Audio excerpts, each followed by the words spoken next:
Hello everyone, welcome to अपनी university. सबसे पहले तो आप सभी को प्यार भरा नमस्कार। उम्मीद करता हूं कि आप सब लोग अच्छे होंगे और आपकी स्टडीज भी सबकी अच्छी चल रही होंगी। आज हम एक बहुत ही इंपॉर्टेंट डिस्कशन करेंगे अबाउट द सेट एग्जाम, यानी कि स्टेट एलिजिबिलिटी टेस्ट के बारे में कि स्टेट एलिजिबिलिटी टेस्ट क्या होता है। और अभी नेट का एग्जाम आपका खत्म हो चुका है, तो नेट के बाद सेट एग्जाम की तैयारी है वो हम कैसे करें और कौन कौन से ऐसे स्टेट हैं जहां पर सेट एग्जाम्स हैं वो होते हैं। तो लगभग पूरे भारत में 15 ऐसे राज्य हैं जहां पर सेट एग्जाम है वो करवाए जाते हैं। किसी स्टेट में हर साल होता है, किसी में 2-3 साल के बाद में होता है। तो ऐसे 15 स्टेट है जहां पर आपके सेट एग्जाम है जो होंगे। तो सबसे पहले हम देखेंगे कि सेट एग्जाम होता क्या है, इसका सिलेबस क्या होता है और सेट एग्जाम की तैयारी कैसे की जाए। साथ में नेट और सेट में ज्यादा फायदा किसमें है ये भी हम देखेंगे। और नेट अगर हमारा क्लियर नहीं हो रहा है, बार बार हम नेट एग्जाम दे रहे हैं, तो सेट एग्जाम कैसे एक संजीवनी के रूप में आपके लिए काम कर सकता है, एक सॉलिड प्लान बी के रूप में कैसे काम कर सकता है सेट एग्जाम, उसकी भी चर्चा आज हम करेंगे। और वो सारे स्टेट्स में आपको बताऊंगा जहां पर आपके सेट एग्जाम है जो होने वाले हैं। तो शुरू करते हैं आज का सेशन। सबसे पहले तो देखो, आपको पता होना चाहिए कि ये सेट एग्जाम है, इसका पूरा नाम क्या है। तो सेट एग्जाम का पूरा नाम होता है स्टेट एलिजिबिलिटी टेस्ट। ठीक है, स्टेट एलिजिबिलिटी टेस्ट यानी कि राज्य पात्रता जो परीक्षा है। ठीक है, स्टेट एलिजिबिलिटी टेस्ट। तो जैसे नेट होता है आपका नेशनल एलिजिबिलिटी टेस्ट, वैसे ही स्टेट होता है आपका, सेट होता है स्टेट एलिजिबिलिटी टेस्ट। अब बात करते हैं कि सर नेट और सेट में फर्क क्या है। देखो, पहली चीज तो नेट से भी असिस्टेंट प्रोफेसर बनोगे और सेट से भी असिस्टेंट प्रोफेसर बनोगे। तो इसमें फर्क क्या है भाई, कोई ना कोई फर्क तो जरूर होगा इसमें। तो उस बेसिक डिफरेंस की भी हम बात करेंगे कि नेट और सेट में फर्क क्या है। तो सबसे पहले तो हम बात करते हैं नेट एग्जाम की। नेट जो एग्जाम है ये क्या होता है, आपका नेशनल लेवल पे होता है for the post of assistant professor. पहली चीज तो ये पता होनी चाहिए कि नेट का एग्जाम है वो किसके लेवल पे होता है, नेशनल लेवल पे होता है। और सेट का एग्जाम होता है वो होता है आपका स्टेट लेवल पर for the post of assistant professor at state level. यानी कि नेट एग्जाम को क्लियर करके आप देश में किसी भी यूनिवर्सिटी और कॉलेज में क्या बन सकते हैं, प्रोफेसर बन सकते हैं, असिस्टेंट प्रोफेसर बन सकते हैं। लेकिन सेट एग्जाम आप क्लियर करते हैं तो जिस स्टेट में, जिस राज्य में आपने सेट एग्जाम दिया है उसी राज्य में आप असिस्टेंट प्रोफेसर बन पाओगे। उस राज्य के कॉलेज और जो यूनिवर्सिटी है वहीं पे आप असिस्टेंट प्रोफेसर बन पाओगे।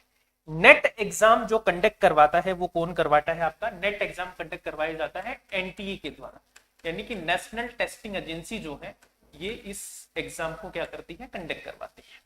और सेट एग्जाम जो होता है वो आपका, जैसे आपके जो स्टेट पीसीएस होते हैं जनरली वो कंडक्ट करवाते हैं, वो इसकी कंडक्टिंग बॉडी होती है स्टेट पीसीएस, जो पब्लिक सर्विस कमीशन होते हैं, और वो किसी यूनिवर्सिटी को इसकी रिस्पॉन्सिबिलिटी देते हैं।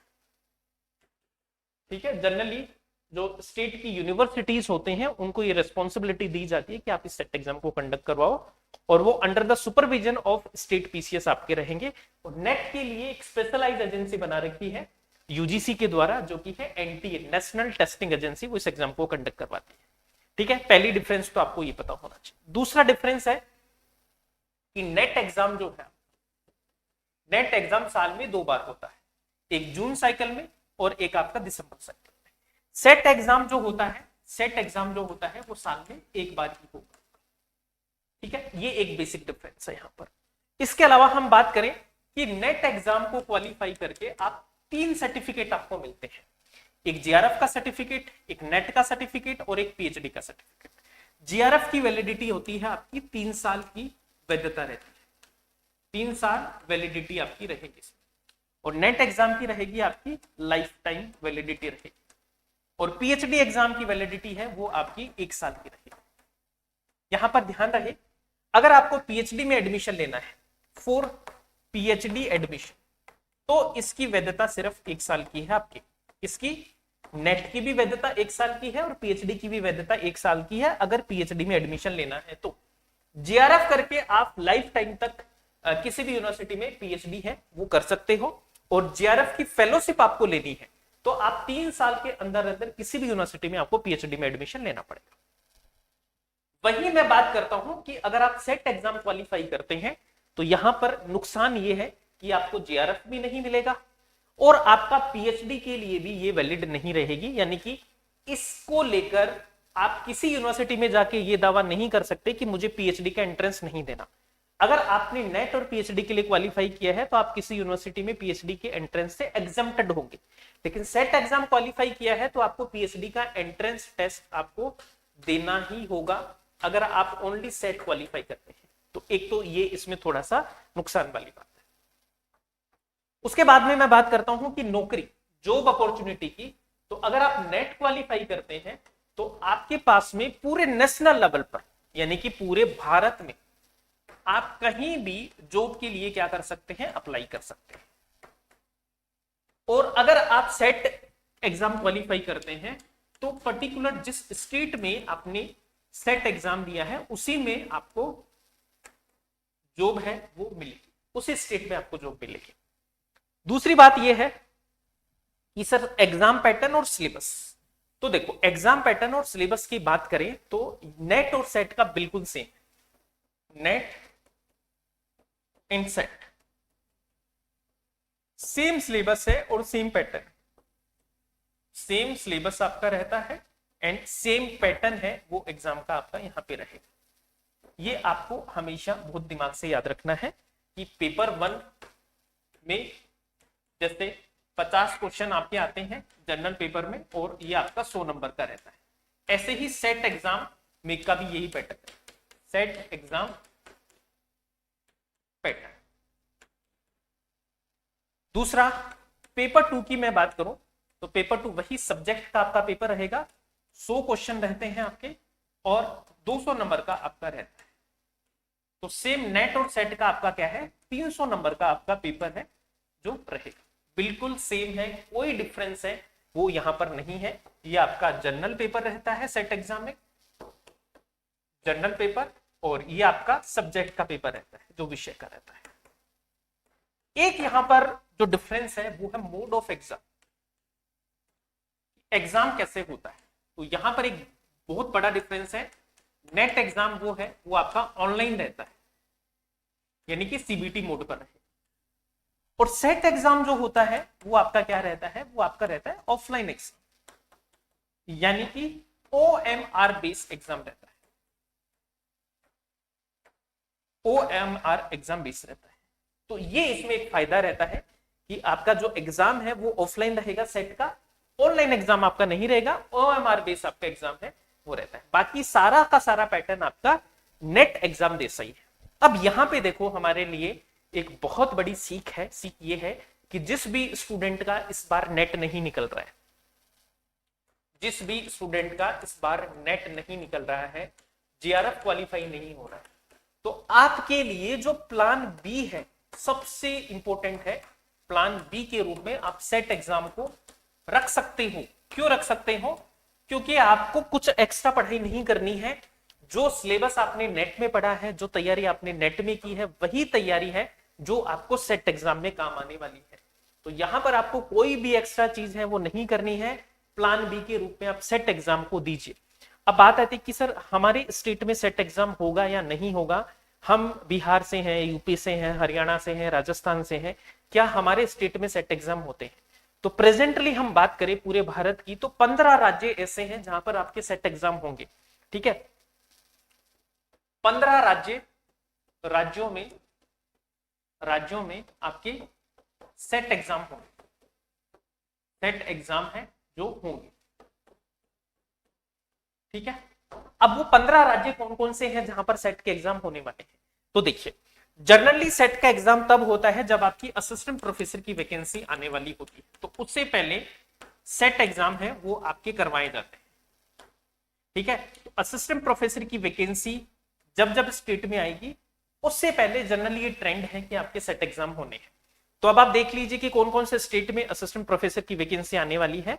देखो ये पूरा 100% तो ये सही नहीं होता, लेकिन जनरली चांसेस होते हैं कि आपका उससे पहले सेट एग्जाम कंडक्ट है जो करवाया जाता है, जिससे कि उस पर्टिकुलर स्टेट के बच्चों को ज्यादा मौका मिले उस असिस्टेंट प्रोफेसर की वैकेंसी में। क्योंकि हर कोई स्टेट यही चाहता है कि उसके स्टेट के बच्चे, है ना, हर कोई आयोग यही चाहता है कि उसके स्टेट के बच्चे ज्यादा से ज्यादा इस वैकेंसी में पार्टिसिपेट करें। तो इसके लिए वो सेट एग्जाम है वो कंडक्ट करवाते हैं। अब एक बार एक लिस्ट देख लेते हैं कि कौन कौन सा स्टेट है जहां पर सेट एग्जाम आपके कंडक्ट होते हैं। तो देखो किस किस राज्य में सेट एग्जाम है जो आपके होंगे। तो बेसिकली हम बात करते हैं कि करंटली 15 स्टेट है जो अपने सेट एग्जाम है जो करवाते हैं। तो वो कौन कौन से 15 स्टेट है जो सेट एग्जाम करवाते हैं। एक तो देखो सबसे पहले है Andhra Pradesh state eligibility test होता है, एपी सेट होगा। दूसरा आपका Assam state level eligibility test, Assam SLET exam आपका होता है। तीसरे Chhattisgarh state eligibility test, CG SET आपका होता है। चौथे नंबर पे आपका Gujarat state eligibility test, G SET आपका होता है ना। ये 4 हो गए। 5वें नंबर पर आपका है Himachal Pradesh state eligibility test, HP SET आपका एग्जाम होता है। उसके बाद में छठे नंबर पर हम बात करें तो Jammu and Kashmir state eligibility test, JK SET आपका एग्जाम होता है।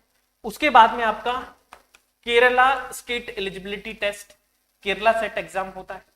उसके बाद में आपका है कर्नाटका स्टेट एलिजिबिलिटी टेस्ट, ये सेट आपका एग्जाम होता है कर्नाटक में। उसके बाद में मध्य प्रदेश सेट होता है, एमपी सेट एग्जाम आपका होता है। उसके बाद में आपका Maharashtra state eligibility test, MS SET आपका एग्जाम होता है। उसके बाद में आपका Tamil Nadu state eligibility test, Tamil Nadu में भी आपका टीएन सेट एग्जाम होता है, सेट एग्जाम, ठीक है, तमिलनाडु हो गया आपका। उसके बाद में आपका होता है Telangana state eligibility test, TS SET exam. उसके बाद में उत्तराखंड में भी आपका सेट एग्जाम होता है, Uttarakhand state eligibility test, U SET. उसके बाद में आपका West Bengal state eligibility test, WB SET exam आपका होता है। और उसके बाद में आपका है Rajasthan state eligibility test, R SET. और उसके बाद ये आपके 15 एग्जाम, ठीक है। तो ये 15 स्टेट ऐसे हैं जहां पर आपके सेट एग्जाम्स हैं जो करवाए जाएंगे। अब बात आती है कि सर आगे कौन कौन से स्टेट है जहां पे ये संभावना है कि हमारा सेट एग्जाम है जो करवाया जाए। देखो इसमें से बहुत सारे स्टेट है ऐसे हैं जहां 1-2 साल बाद आपके सेट एग्जाम्स हैं जो होते हैं। जैसे मैं बात करूं, आपके महाराष्ट्र सेट है वो होता है, फ्रीक्वेंटली करवाया जाता है। डब्ल्यूबी सेट ये फ्रीक्वेंटली करवाया जाता है आपका। तेलंगाना सेट एग्जाम काफी फ्रीक्वेंटली करवाया जाता है आपका। एमपी सेट एग्जाम काफी करवाया जाता है क्विक वे में, है ना। तो गुजरात में भी आपका करवाया जाता है, अभी छत्तीसगढ़ वाला तो हो ही चुका है। असम स्लेट एग्जाम भी काफी फ्रीक्वेंटली है, ये करवाए जाते हैं। अब देखो अपकमिंग हम देखें कि राजस्थान जो है इसमें अभी असिस्टेंट प्रोफेसर का एग्जाम होने वाला है। वैसे तो अभी देखो कोई ऑफिशियल न्यूज तो नहीं है, लेकिन राजस्थान सेट है वो करवाया जाना चाहिए, ऐसा हम गवर्नमेंट से भी अपील करते हैं कि बहुत सारे स्टूडेंट है जो अभी राजस्थान असिस्टेंट प्रोफेसर का एग्जाम देंगे और जिनका नेट क्वालिफाई नहीं हो पाया है, तो उनके लिए गवर्नमेंट को राजस्थान सेट एग्जाम करवाना चाहिए। क्योंकि पिछली वाली असिस्टेंट प्रोफेसर की वैकेंसी से पहले उन्होंने राजस्थान सेट करवाया था, तो इस बार भी उनको राजस्थान सेट एग्जाम है वो करवाया जाना चाहिए। और हर एक स्टेट गवर्नमेंट को ये राजस्थान जो सेट एग्जाम है वो करवाए जाने चाहिए, क्योंकि जिस तरह से नेट का पैटर्न अभी बदल रहा है तो बहुत सारे स्टूडेंट है जो इस एग्जाम को क्वालिफाई नहीं कर पाते अनसर्टेनिटी की वजह से, कि तैयारी बहुत करते हैं लेकिन पेपर थोड़ा सा बैठ नहीं पाता है। तो सेट एग्जाम बहुत जरूरी है स्टेट लेवल के बच्चों के लिए। तो ये 15 स्टेट के बच्चे हैं जो थोड़ा सा अभी आपका नेट एग्जाम अगर नहीं हुआ है और सेट एग्जाम के नोटिफिकेशन आते हैं तो आप ये मौका मत चूकना, क्योंकि सेट एग्जाम क्वालिफाई करके भी आप असिस्टेंट प्रोफेसर है वो बन सकते हो अपने स्टेट में। और वही जो आपको सैलरी है, पैकेजेस हैं, वो असिस्टेंट जो नेट को क्वालिफाई करके बनोगे वही सेट को क्वालिफाई करके भी आपको वही जॉब प्रोफाइल है जो यहाँ पे मिल सकता है। तो आप सब लोग अपनी तैयारी है उसको मत छोड़िए, होप मत छोड़िए। जो नेट के लिए आपने तैयारी की है वो कहीं ना कहीं आपको जरूर काम आने वाली है। सेट एग्जाम है, आप असिस्टेंट प्रोफेसर का एग्जाम देने वाले हो तो उसमें भी आपकी काम आएगी। तो तैयारी आप जारी रखिए, हो सकता है कि इस साल नहीं आए, नेक्स्ट ईयर तो आएगी किसी ना किसी स्टेट में सेट की वैकेंसी, तो वहां आप अप्लाई कर सकते हो। तो ये तैयारी आपकी वेस्ट नहीं जाने वाली है। तो यही आज मैं इस सेशन के थ्रू आपको बताना चाहता था। अब देखो बात करते हैं कि सर नेट और सेट की प्रिपरेशन क्या हमें अलग से करनी चाहिए, तैयारी जो है सेट एग्जाम की क्या हमें अलग से करनी चाहिए। तो ये मैं बहुत ही अच्छे से सरल भाषा में आपको समझा देता हूँ। कि सेट की तैयारी कोई अलग से नहीं करनी चाहिए, सेट की तैयारी नेट के साथ में ही होती है। तो आप सब लोग नेट की जो तैयारी कर रहे हो उसी के साथ में सेट के एग्जाम की तैयारी अपने आप आपकी हो जाती है। कोई अलग से किताब नहीं लानी, कोई कुछ अलग से कुछ नहीं करना। जो नेट के स्टूडेंट है वो सेट की तैयारी ऑटोमेटिकली कर लेते हैं। ठीक है, सेट का लेवल है वो थोड़ा सा कम ही आएगा, नेट से ज्यादा लेवल कभी नहीं आता है, इसका लेवल थोड़ा सा डाउन ही रहेगा, नेट से अपर नहीं रहेगा। तो इसके लिए अलग से तैयारी नहीं करनी है, जो नेट की तैयारी है उसी से आपकी तैयारी हो जाएगी। अब जो स्टूडेंट नेट और सेट की साथ में तैयारी करना चाहते हैं तो आप सभी के लिए देखो अपनी यूनिवर्सिटी का फाउंडेशन बैच स्टार्ट हो चुका है, जिसमें पेपर 1 और पेपर 2 दोनों की तैयारी है जो आपको यहाँ से करवाई जाती है। पेपर 2 में आपको हिस्ट्री की तैयारी आपको यहाँ से करवाई जाती है, हिस्ट्री के साथ में आपको हिंदी, ज्योग्राफी और आपको लो, ये सारे बैचेस पेपर 2 के आपको यहाँ से मिल जाएंगे, पेपर 1 और पेपर 2 दोनों के लिए। ठीक है, अब पेपर 1 का जो अपना बैच चल रहा है वो है आपका प्रतिज्ञा बैच, जिसमें कंप्लीट पेपर 1 की तैयारी है जो आपकी होगी। हिस्ट्री के लिए आपका सम्राट बैच चल रहा है, तो इन बैचेस के साथ में जुड़कर आप अपनी तैयारी कर सकते हो। और ये सारे बैचेस हैं वो आपको अपनी यूनिवर्सिटी के ऐप पर मिल जाएंगे, तो अपनी यूनिवर्सिटी का ऐप डाउनलोड करके आप इन सारे बैचेस के साथ में जुड़ सकते हो। ये हमारी सपोर्ट टीम के नंबर है, कोई भी डाउट हो, कुछ भी पूछना हो तो सपोर्ट टीम से आप बात कर लीजिए। ठीक है, तो आज के लिए फिर इतना ही करते हैं, बाकी चीजें हम नेक्स्ट क्लास में करते हैं। Thank you so much everyone, तब तक के लिए keep smiling and keep learning.